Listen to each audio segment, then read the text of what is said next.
제가 수포자는 어디서 태어난다고요? 그래서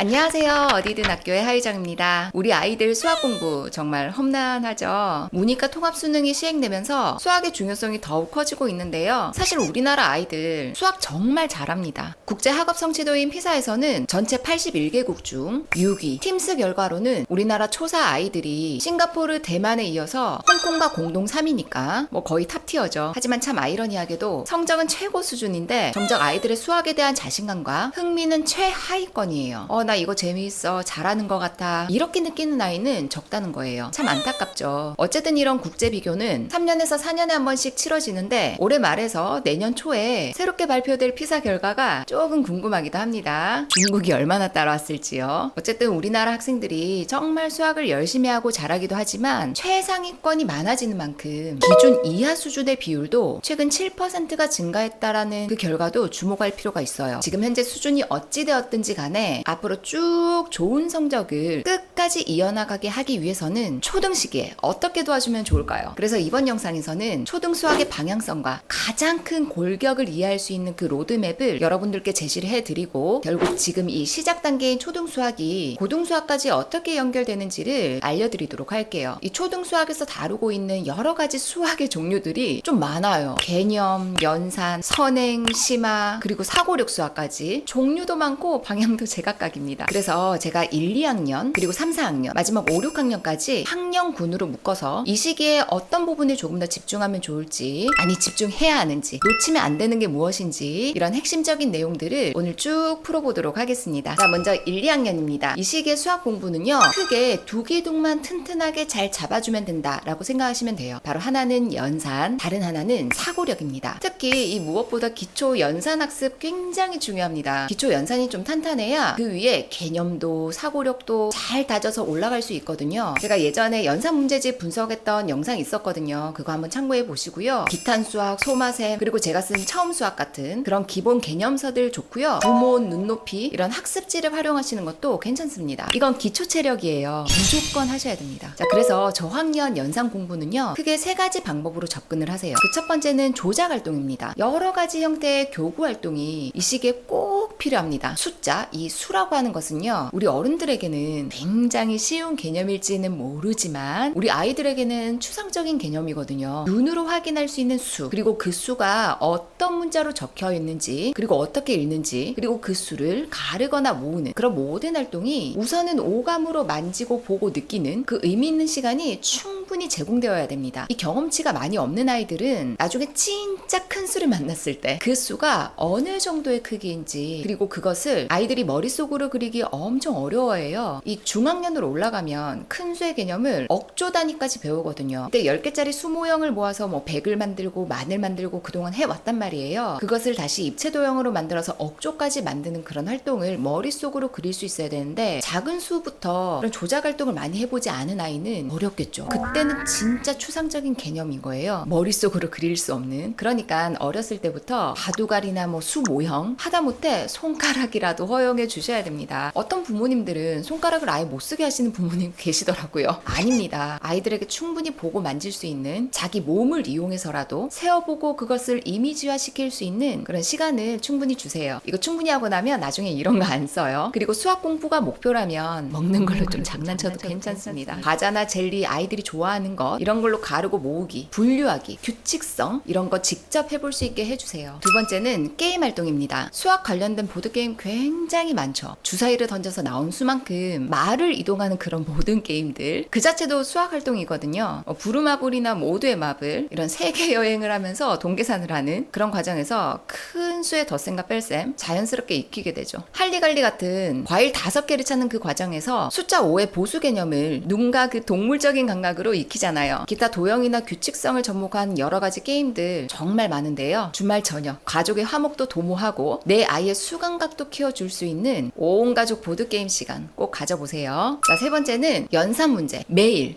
적정량 풀기입니다. 여기서 포인트는 매일이고요. 그 다음 포인트는 적정량입니다. 앞에서 말씀드린 조작활동과 게임활동은 아이가 눈으로 보고 손으로 만지면서 그 익힌 개념을 게임에 적용해 보면서 재밌다 라는 흥미를 제공해 줬잖아요. 그런데 그걸로 딱 마무리를 하면 실력이라고 말하기는 어렵겠죠. 정확하고 빠르게 풀 수 있어야 되잖아요. 이 정확성과 속도를 키우려면 꾸준하게 적정량의 문제풀기 경험이 있어야 됩니다. 연산은 수학 공부를 지속하게 하는 근력이 되기도 하거든요. 여러분, 근육을 키우려면 어때요? 매일 일정 시간 운동해야 되잖아요. 바로 그거예요. 운동도 그저 재미있는 게임 안에서는 늘지 않잖아요. 실력이 는다고 할 수는 없어요. 그래서 아이가 절대로 질리지 않는 범위 내에서, 그리고 생각 없이 기계식으로 푸는 그런 스킬만 익히는 그런 부작용을 조심하면서 적정량의 연산학습 분량이 매일 꼭 필요합니다. 자, 저학년 수학에서 기둥 하나가 연산이라면 다른 기둥 하나는 뭐였죠? 바로 사고력이죠. 저학년 아이들은 이미 배운 개념을 단순하게 반복하기보다는 왜 그럴까? 다른 방법은 없을까? 계속 고민할 때 사고력의 뿌리가 튼튼해지거든요. 이때의 경험은 중고학년 이후 본격적인 수학 개념들, 분수, 소수, 비와 비율, 함수 이런 것들을 이해할 때 굉장히 탄탄한 기반이 되죠. 여러분, 연산이 젓가락질이라면 사고력 수학은요, 그 젓가락질로 다양한 음식을 맛보고 또 즐기면서 자신만의 요리를 만들어갈 수 있는 그 과정인 거예요. 이 도구의 숙련도를 높여서 무엇을 어떻게 해결할 것인가, 여기까지 이어가기에 진짜 좋은 공부가 사고력 수학입니다. 이 사고력 문제를 풀 때는 시간도 많이 걸리고요, 곧장 답도 잘 안 나와요. 이 과정에서 아이는 어떻겠어요? 문제를 끝까지 붙잡고 늘어지는 과제 집착력 키울 수 있고요, 여러 가능성을 탐색해보는 유연성 길러지고요. 그러다 보니 어떻겠어요? 지금 당장의 성과는 잘 안 보일지 몰라도 아이의 그 수학 그릇, 어쩌면 공부 그릇이 점점점 커지고 있다라고 보시면 돼요. 생각하는 힘이잖아요. 끝까지 물고 늘어지는 힘이잖아요. 그러니까 이 저학년 시기에 사고력 수학을 가볍게라도 접해보는 것을 추천드립니다. 이 사고력 수학을 집에서 공부할 수 있는 가장 쉬운 방법은요, 굉장히 쉬운 사고력 문제집으로 시작하는 겁니다. 생활 맥락에서 우리 엄마 아빠가 수학적 사고력을 막 자극하는 이런 소크라테스 같은 질문을 해주고 그에 맞는 해답을 우리 아이가 찾게 하는, 그럼 상상만 해도 아름다운 모습으로 공부를 하게 되면 얼마나 좋겠습니까? 그런데 현실에서는 쉽지 않죠. 창의적인 질문을 우리 부모님이 그때그때 매번 만들어내기 참 어렵습니다. 그래서 제가 현실적인 방법으로 단계가 나눠져 있는 문제집을 추천드리는 거고요. 시중에 나와 있는 문제집들을 한번 살펴보시면 학년별로 나눠져 있는 문제집 있고요. 문제집 그 자체에 레벨을 상중하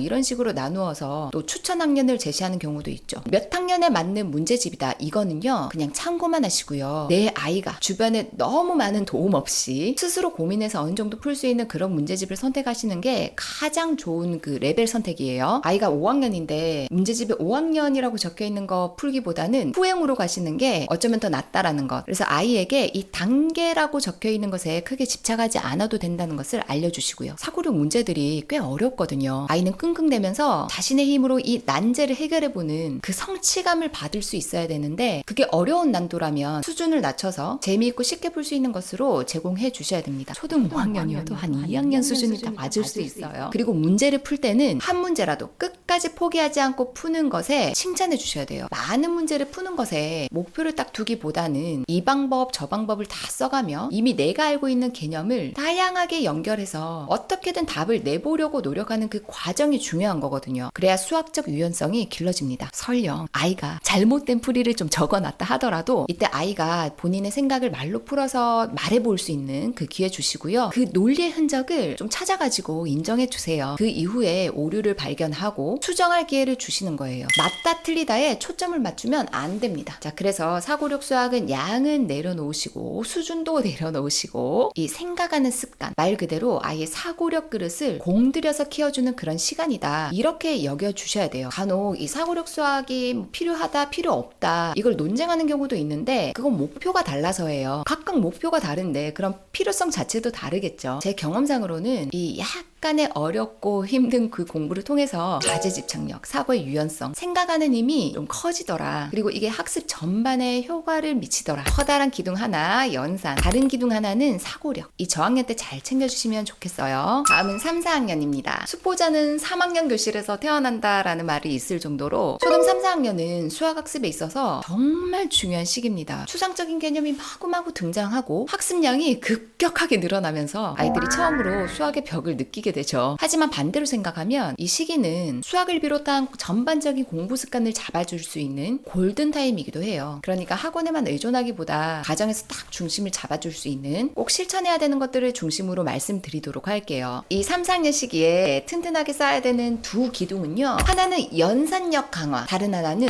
문해력입니다. 앞에서 설명을 드렸으니 이 연산력이 중요하다는 것은 충분히 공감하셨을 텐데, 아니 뜬금없이 국어도 아니고 수학에서 왜 문해력 타령인가 싶으시겠지만 수학에서 정말 중요한 게 문해력입니다. 자, 하나씩 자세히 설명을 좀 드릴게요. 자, 먼저 이 연산이 이 시기에 한 번 더 강조되는 이유는요. 3학년부터 분수 소수가 등장하고 4학년에서는 분수의 덧셈과 뺄셈, 이런 계산이 본격화됩니다. 이 시기에 연산에서 구멍이 생기면 이게 중고등 수학까지 줄줄이 이어집니다. 특히 작은 수의 분수의 연산이 정말 중요한데요. 지금 이 시기에는 복잡한 연산보다는 단순하고 기본적인 연산을 빠르고 정확하게 푸는 연습을 해야 합니다. 그런데요, 분수 소수를 논하기 전에 곱셈과 나눗셈은 제대로 되어 있는지 제발 꼭 살펴봐 주세요. 단순히 구구단을 외우는 것을 넘어서 이 곱셈이 묶어세기, 나눗셈이 똑같이 나누기 또는 덜어내기, 이런 포함제와 등분제를 잘 이해하고 있는가, 이게 정말 중요하거든요. 예를 들어 바둑돌, 사탕 이런 거를 12개를 쫙 깔아놓고 3개씩 묶으면 몇 묶음? 이건 포함제죠. 또는 이 12개를 3명에게 똑같이 나눠서 주면 몇 개씩 나눠줄 수 있어. 이런 등분제의 개념을 설명할 수 있어야 돼요. 이거 안 되면 분수 못 만들어요. 그래서 기본 연산 잘 챙겨주시고 교과서의 개념을 말로 설명할 수 있는지도 수시로 점검을 해주셔야 돼요. 아이들이 분수를 왜 어려워하냐면요, 이 전체와 부분의 관계를 이 하나의 숫자로 이렇게 표현을 하는데 이 전체를 1이라는 단위로 환산하는 것, 이거 자체가 굉장히 추상적이거든요. 그래서 교과서에는 그림으로 또 도형으로 수막대로 또 수직선으로 자꾸 보여주고 설명시키는 거예요. 이 중학년 시기 아이들이 단위가 붙은 연산도 굉장히 어려워하거든요. 밀리미터, 센티미터, 미터, 킬로미터, 이 개념이 소수와 연결되면서 진짜 5개념이 쏟아집니다. 이게 나중에 억조 단위까지 연결되면 애들이 막 나 숫자 알레르기 있어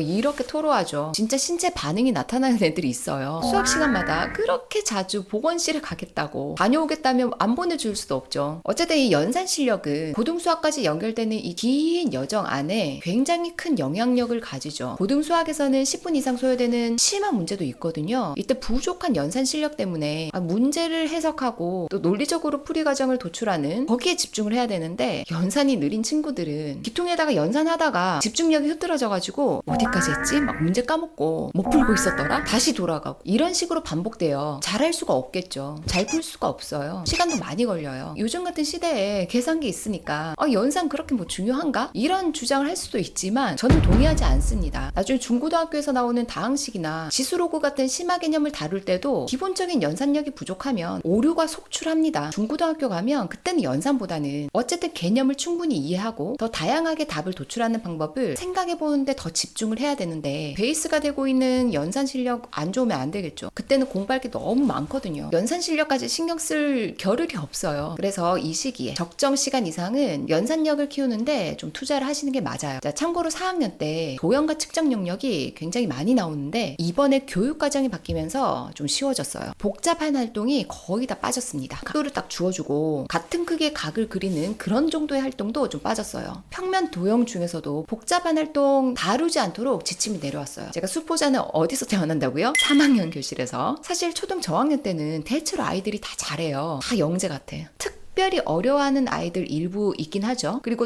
특별히 두각을 나타낸 아이들도 일부 있어요. 그 중간에 있는 아이들은 대체로 성취 기준에 도달하는 아이들이었거든요. 그런데 이 아이들이 중학년에 올라오면서 편차가 조금 더 세분화가 됩니다. 기본 문제도 못 맞히는 애, 기본 문제만 맞히는 애, 응용 문제도 잘 맞히는 애, 심화 문제까지 잘 맞히는 애. 애들 문제 푸는 걸 보면 약간 어렵다 싶은 문제는 손도 대지 않고 그냥 그저 바로 별표 치는 애들이 있어요. 좋은 점수 받기에는 한계가 있습니다. 심화 문제의 양을 너무 많이 줄 필요는 없지만 경험치가 좀 쌓여야 상위권이 될 수 있어요. 자, 또 다른 기능 하나는 문해력이라고 말씀드렸죠. 초등 3, 4학년이 되면 이 수학은 단순 계산을 넘어서 문장으로 제시된 문제들이 본격적으로 많아집니다. 이때 아이가 문제를 이해하지 못하면 아무리 연산 실력이 좋다 하더라도 식 못 세우죠. 결국 이 문해력이 읽고 이해하는 능력이 수학의 성취도를 결정하는 열쇠가 됩니다. 많은 부모님들이 수학은 수학이고 국어는 국어다 이렇게 따로 분리해서 공부를 생각하시는 한다 하신다면 오산이에요. 실제로 이 두 과목은 긴밀하게 연결되어 있어요. 이 수학 문제 속에는 낯선 어휘도 있죠. 문장 구조도 복잡해요. 막 미지수를 찾아야 돼. 뭐를 묻는지 알아야 돼. 그리고 수학 용어가요, 은근 어려워요. 외울 것도 굉장히 많아요. 다 한자어예요. 그래서 이 문해력이 무엇을 묻는가를 파악하는데 굉장히 중요합니다. 수학도 결국 언어거든요. 그 문장제 문제 속에 들어있는 핵심 메시지가 보통 3개가 있는데, 하나는 무엇을 구하는 거지? 그것을 위해서 필요한 수는, 관계는, 이런 근거를 찾는, 이렇게 식을 세우기 위한 힌트를 찾는 이 3개의 프롬프트로 잘 연결해서 찾을 수 있어야 되거든요. 여기까지 잘 다져줘야 되는 시기가 언제다? 초등 3, 4학년이다 라고 기억을 해주세요. 자, 다음은 5, 6학년입니다. 본격적으로 수학 용어가 어려워지고 복잡해지고 눈으로는 확인할 수 없는 개념을 머릿속으로 그려야 됩니다. 약수와 배수, 공약수와 공배수, 합동과 대칭, 입체도형의 부피와 건널비, 이런 개념 어렵죠. 그리고 중고등학교 때 대수 개념으로 이어지는 약수, 배수, 약분, 통분, 공배수, 공약수, 비와 비례 배분, 이 기초를 대충 넘기게 되면 나중에 진짜 어디서 구멍 났는지 찾아볼 수 없을 만큼 너무 높은 수학의 벽을 느낄 수 있어요. 그래서 이 시기부터 나 진짜 수학 안 되겠어 하는 아이들이 급속도로 늘어나는 거예요. 그렇다면 이 초등 고학년 때는 어떤 부분을 조금 신경 써주면 좋을까요? 자, 이때 잘 다져놔야 되는 커다란 기둥 2가지는요. 하나는 개념 완성, 다른 하나는 심화 경험입니다. 이 시기에 많은 부모님들이 중등 선행 고민 많이 하시거든요. 아니, 요즘은 3, 4학년부터 고민도 많이 하시던데, 어쨌든 새로운 선행보다는 초등 전 과정을 완벽하게 마스터하는 거, 즉 개념 제대로 익히고 어려운 심화 문제 술술 풀어낼 수 있는 게 마스터겠죠. 나가는 것보다 다지는 게 훨씬 중요한 시기입니다. 자, 먼저 개념을 제대로 완성하기 위해서는 구멍부터 찾아야 되겠죠. 구멍이 있으면 안 됩니다. 밑 빠진 독에 물 붓기예요. 이 시기에 아이들 공식 외워서, 푸는 방법 외워서 그대로 대입해서 푸는 경우 굉장히 많거든요. 개념 이해는요, 생략해요. 왜? 어려우니까. 생각하기 싫으니까. 분수의 나눗셈 계산해서 이 나누는 수의 분모 분자를 역수로 만들어가지고 곱하는 거, 왜 그렇게 풀어? 왜 나눗셈을 곱셈으로 그렇게 만들어? 라고 물었을 때 대답 못하는 애들 엄청 많습니다. 지금 보고 계시는 우리 부모님의 아이가 요걸 배웠다, 고학년이다, 또는 중학생이다, 물어보세요. 설명할 수 있는지, 교과서에는 왜 그렇게 되는지를 굉장히 자세하게 설명을 해주거든요. 그래서 기본적으로 교과서, 수학책, 수학 익힘책 완벽하게 풀거나, 또는 제대로 된 개념서 한 권 정해가지고 한 바퀴 이상 돌려야 돼요. 이게 기본입니다. 그런데요, 여기서 마무리하면 정말 기본만 딱 할 줄 아는 아이가 되는 거예요. 그래서 이 2번째 기둥을 또 잘 세워주셔야 됩니다. 뭐예요? 심화 경험, 병행되어야 됩니다. 당연히 이 기둥이 완벽해야지, 제대로 되어야지 다음 기둥으로 넘어갈 수 있는 거예요. 이거는 이 심화 경험이 중요한 이유는요, 이 트랜스퍼, 전이 때문인데요. 교과서에서 본 문제, 또는 뭐 선생님 풀어주고 내가 한번 풀어본 유제를 풀어봤던 경험, 이건 익숙함이지 실력이라고는 할 수 없거든요. 조건이 살짝 바뀌어도 풀어내는 힘, 변형시켜도 풀어낼 수 있는 게 바로 전입니다. 심화 문제는 바로 이 전이를 훈련하는 거예요. 그리고 2번째로 중요한 이유는요, 변별력입니다. 중고등으로 갈수록 1등급부터 5등급 혹은 9등급 이렇게 가르는 건 기본 문제가 아니라 낯선 문제 한두 개예요. 이 낯선 문제 한두 개를 붙잡아 본 그런 경험이 있는 아이가 되어야 돼요. 그리고 3번째는 자기 효능감이에요. 나 이거 어려운 것도 좀 해냈네. 이 감정은 공부를 장기전으로 버티게 하는 연료가 되죠. 심화는 나 좀 할 수 있다, 나 꽤 한다, 이런 감각을 몸에다가 심어주는 거예요. 그런데 반대가 되면 안 돼요. 나 이거 진짜 못 풀겠는데, 나 너무 못하는데, 이게 안 되도록 조심하면서 이 선을 왔다 갔다 하는 거예요. 심화는 선행과는 다르죠. 현재 배우고 있는 내용을 낯선 맥락에서 새로운 표현, 복합 조건으로 깊게 다루는 거예요. 선행은 범위의 확장, 심화는 깊이의 확장이에요. 깊이 공부하는 게 이 시기에 무조건 필요하다는 거. 이 심화는요, 조심해야 되는 게 기본 개념 이해가 100점 만점에 거의 80점 내외는 되어야 가능합니다. 만약 이 수준을 넘기지 못한다면 주어진 이 제한된 시간에 이것저것 막 건드리는 게 아니라 개념 공부에 더 들여야 돼요. 노력을요. 그리고 이 심화 문제를 풀 때는 풀이 과정을 제대로 서술하는 연습 지금부터 꼭 해야 합니다. 아이마다 진짜 속도가 천차만별이거든요. 그러니까 너무 무리한 선행보다는 기본기를 먼저 챙겨주세요. 물론 아이가 정말 문해력도 좋고 받아들이는 그 이해도와 속도가 좋아가지고 진도 나가는데 별 무리가 없다면 그 제 속도에 맞춰서 나가면 되겠죠. 괜찮아요. 하지만 너무 무리하게 남들 나간다고, 대체로 이 시기에 요 정도는 한다고, 이런 말 날에 불안해가지고 나가는 건 안 된다는 거. 자, 오늘은 초등 수학 공부 학년별로 어떻게 챙기면 좋을지 하나하나 나누어서 말씀드렸는데요. 이 시기에 기본기 잘 챙겨주시고 어려운 문제 안 풀어본 아이들은 앞으로는 그냥 못 풀 거라고, 이제 학년이 올라갈수록 안 푸는 게 아니라 못 풀게 될 수도 있다는 거 염두에 두시고요. 계산 과정 논리적으로 쓰는 연습 습관처럼 좀 시켜주셔야 돼요. 그럼 저는 다음 영상에서 다시 찾아뵙도록 할게요. 안녕.